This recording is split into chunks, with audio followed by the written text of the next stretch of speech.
First of all, before we get started, I'm going to tell you something. I've been doing this stuff for 30 years. I go to all the juvenile detention centers. I deal with all the Harris County gang prevention workshops. So I'm not going to stand up here knowing that I'm dealing with a bunch of young people that I know that's caught up in the juvenile justice system that's good people.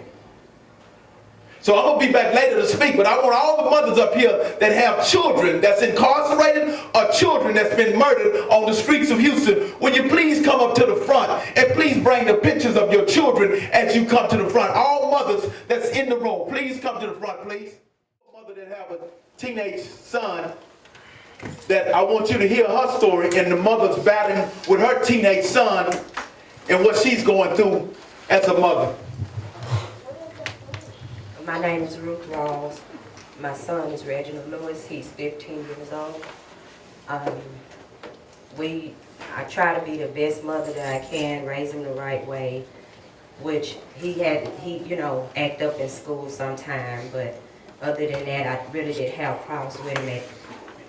At 8th grade, he ended up going into the hospital where he had intestinal problems, where he lost a lot of his intestines. He almost died. And right now, they're charging him with aggravated robbery with a deadly weapon because he went around the corner to my sister's house. A 20-year-old put a gun to his head and told him to come with him, made him leave the cell phone, and made him and also his friend try to rob a man, which it didn't succeed. But right now I go every day, not every day, 2 times out the week to see him. I go to court with him, and also dealing with him back and forth to the doctor because since he's been in there, he's lost a significant amount of weight and he's not eating. And since he's been in there, he have asked me to forgive him for things that he did that, he know was wrong toward me, that he asked for forgiveness for what he did. And right now it's just hard when I go down to that jail and I see my baby.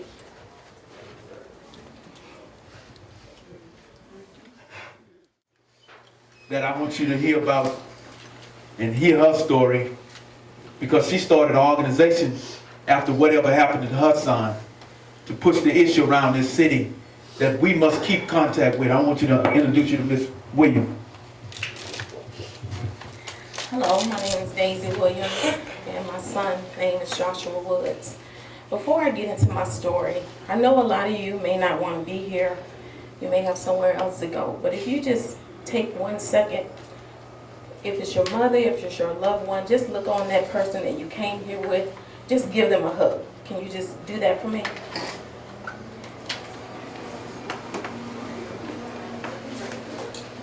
Can you hug her? Even if you don't know her, or shake her hand.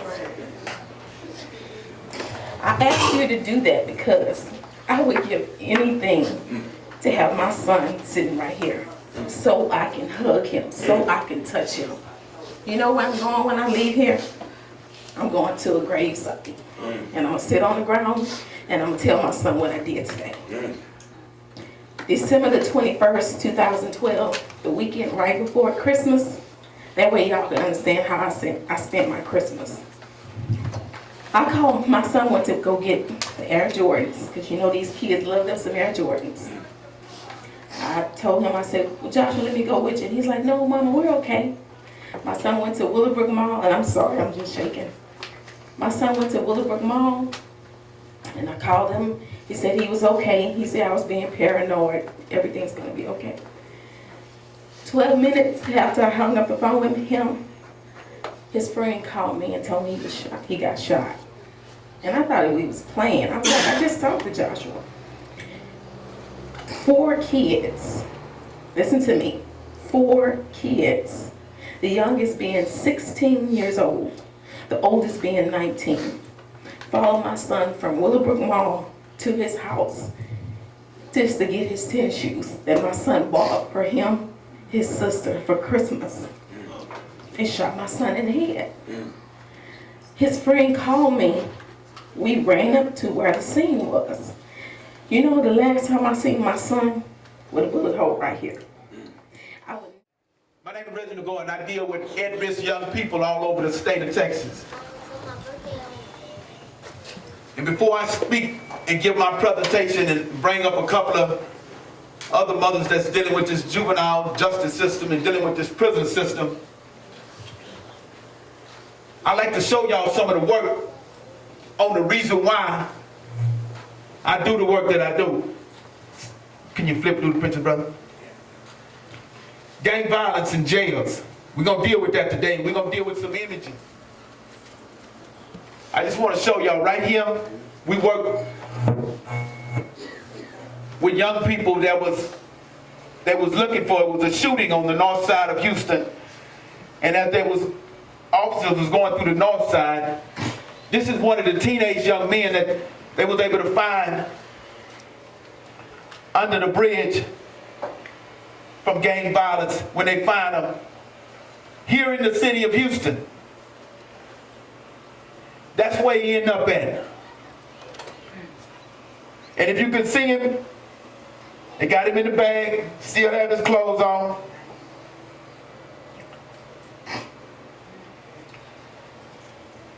I want young people to see this is a teenager, your age. What they go through. That's how they found his arm. Bullet hole behind the ear. This is one sitting on the table before they bring him to the cemetery, funeral home.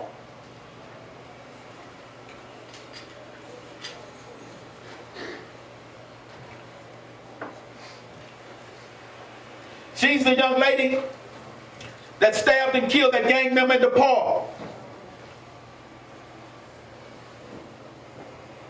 That's him.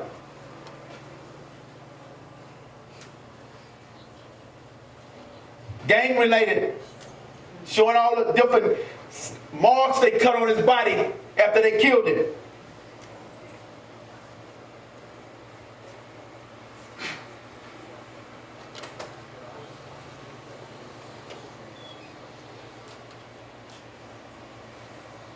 I just want you to kind of glance through the pictures. And these are some of the young people we done dealt with here in the Houston area. Y'all see this bag that they pulled out the river right here in Houston.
Before I get started on my presentation, and when I get through, I'm gonna bring a couple other mothers to say a few things about the reason why I do these presentations. The reason why I do these presentations here is because of my mother that fought for me to try to keep me in line as a young man. At the age of 16, I was certified as an adult here in Houston, Harris County. And I don't know about a lot of y'all, because when I was on the streets, a lot of these old programs I didn't want to be involved with. But I was forced to be here, just like a lot of y'all in the room here. A lot of y'all in this room this morning, not because you want to be here. You here because you don't want to violate your probation officer and you don't want the probation officer down your neck. But I'm going to tell y'all something. This here, just like in my life, will become a lot of y'all in this room friend if you don't get it together today, not tomorrow. Just like the director of the funeral home said that 1 minute you can be calling or Facebooking somebody, and the next minute he can be picking your body up. Picture here and what's going on in the community. A lot of times Houston don't let y'all know what's going on. Can you hold it up high, brother? It's called, can anybody read what that say up there? I mean, and this man that's laying on the ground there.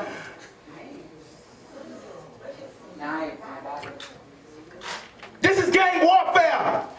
That a lot of times, I got this picture from the district attorney's office in Houston, Texas. Now, did this man have to die like this here?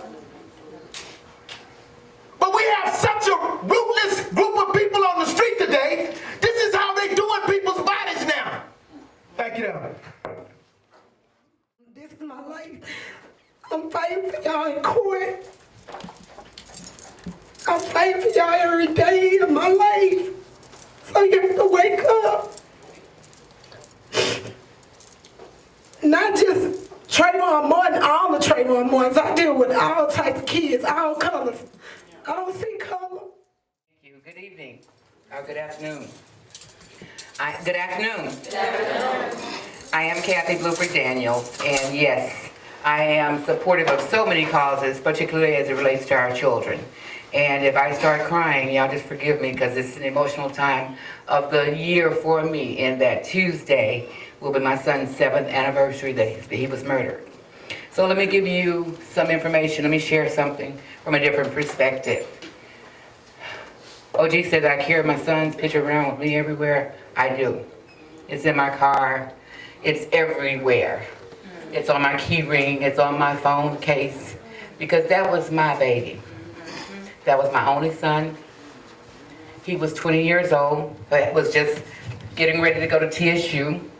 And I hold this up because I have it on this stick because last week when we marched on your behalf because of our injustice system, I see on your behalf all of our young people.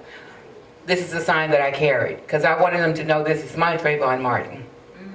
But my son was murdered. He went to the store about 9:15 one night from the house, close by, 4 blocks from the house. And one guy apparently had had a fight earlier that day with somebody else.